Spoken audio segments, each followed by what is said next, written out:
おはようございます。ジンギター工房の神谷です。いつもご視聴ありがとうございます。本日は印霊に関してお話ししたいと思います。私が印霊を始めたのはですね、ちょうど専門学校に通ってた頃です。ESP の専門学校ですね。当時、午前の部と午後の部がありまして、1学年の生徒の数、教室の1クラスの人数も相当多かったんですよ。一律こういう風な道具を支給されるんですけれど、これ南京ガンダムですね。カンナーも支給されますし、一通り道具は入学の際に、用意してくれます。それだけ人数がいるとですね、どれが自分の道具かっていうのがすぐパッと見分けがつかないんですよね。で、気づくと他の人が自分の道具使ってたりして、歯こぼしてしまったりとかあったので、当時のですね、担任の先生に、じゃあ印霊でも入れて目印つけたらって言われたのが、印霊をするきっかけでした。まず貝についてのご説明をします。これは一番有名なアバロン貝ですね。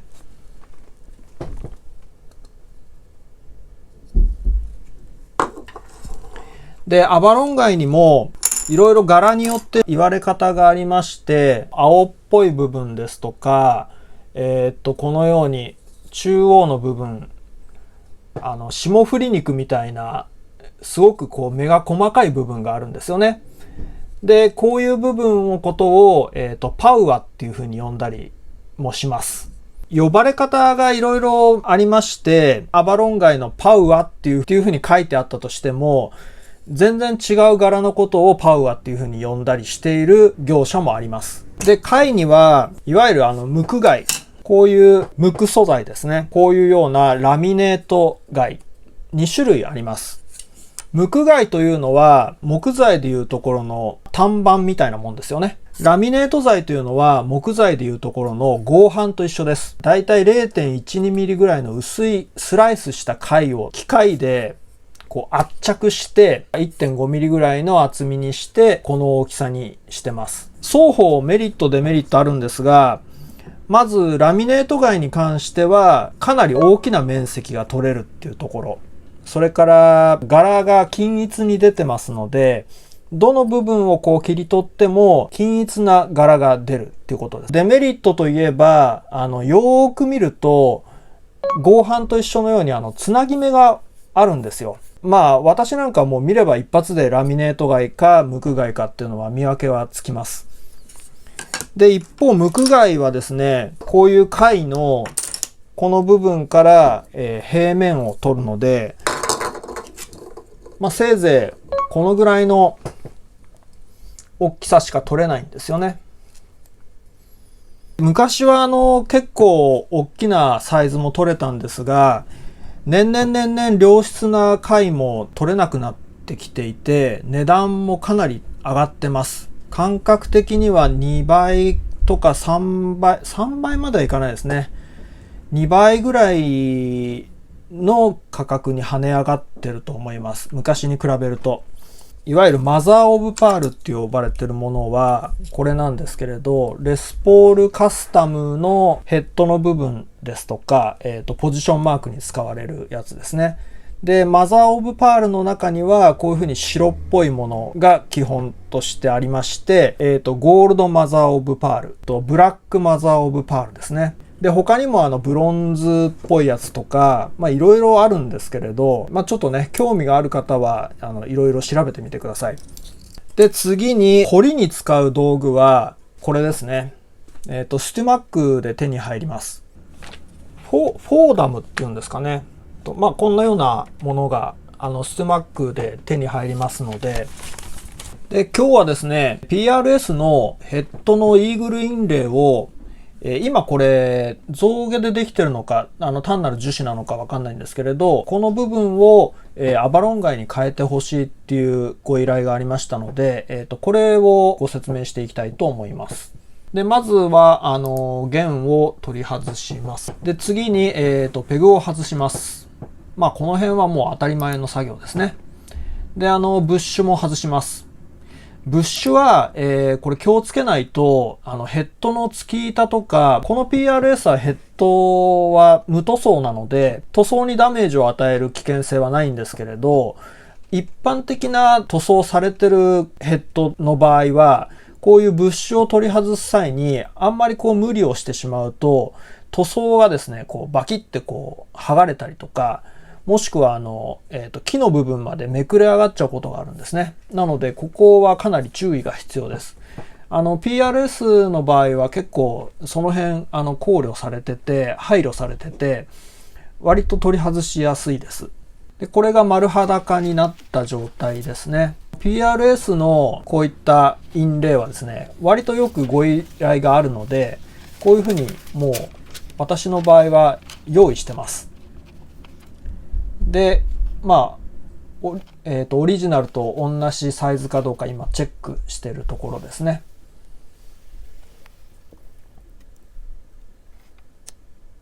で、大きさもこのようにぴったり合いますので、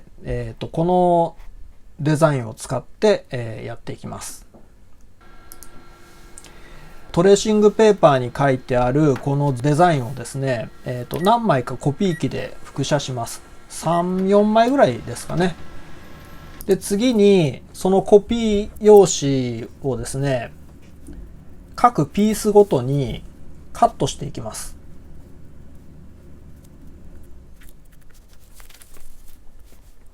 例えば、このイーグルインレイの場合は、胴体が1個、で、羽の部分が2個、で、くちばしと、足が2本、2つですから、合計6ピースで構成されてるんですね。なので、この6ピースをこのように、1つずつカットしていきます。次に使う貝のチョイスですね。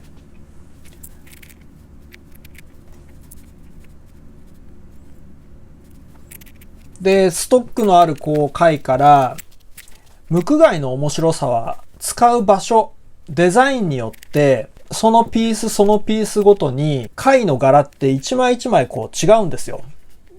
色合いも違いますし、どういう風にこう筋が入ってるかとか、向きも違いますので、コピーしたこのピースを貝にどのように貼っていくか、完成するものを想像しながら、例えば羽の部分であれば、どういう角度でコピー用紙を貼り付ければいいのか。まあ、要はカットする形ですよね。で、これが最終的に決定した配置です。では次に、このコピー用紙をアロンアルファで貼り付けていきます、貝に。この部分なんかは、ちょうど鳥の羽の部分、翼の部分に当たるので、ちょうどこの、パウアって呼ばれてる霜降り肉みたいな、この柄がすごくね、綺麗に出るんですよ。マッチすると言いますか、翼と。で、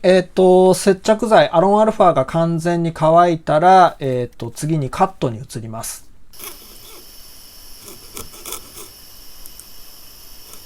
ジュエリー用のノコを使うんですけれど、刃の種類に関しては、ちょっとホームページの方でご紹介しているので、ちょっとそちらをご参照ください。まあ、こうやってひたすらですね、もう地道にカットしていきます。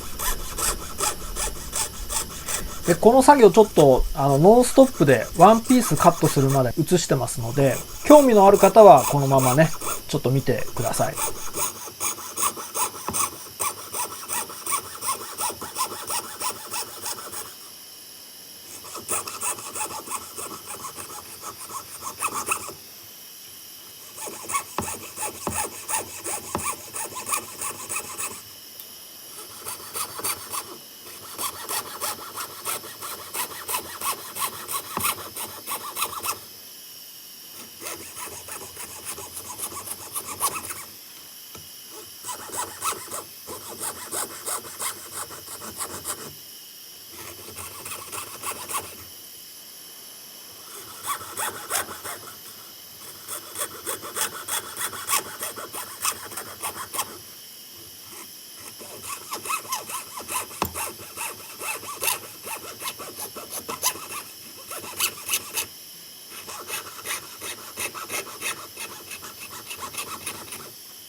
で、カットした後に、微妙にこう線とずれてるなとか、少し段差ができたなとかっていう部分があれば、その際にはヤスリで訂正していきます。もちろん細かい部分に関してはもう一度刃物で刃でこう細かく修正したりすることもあります。はい。ということで、ここまでお楽しみいただけましたでしょうか。この後もまだまだ作業はありますので、今回は2部に分けて、やりたいと思います。引き続き第2部でお楽しみください。それでは。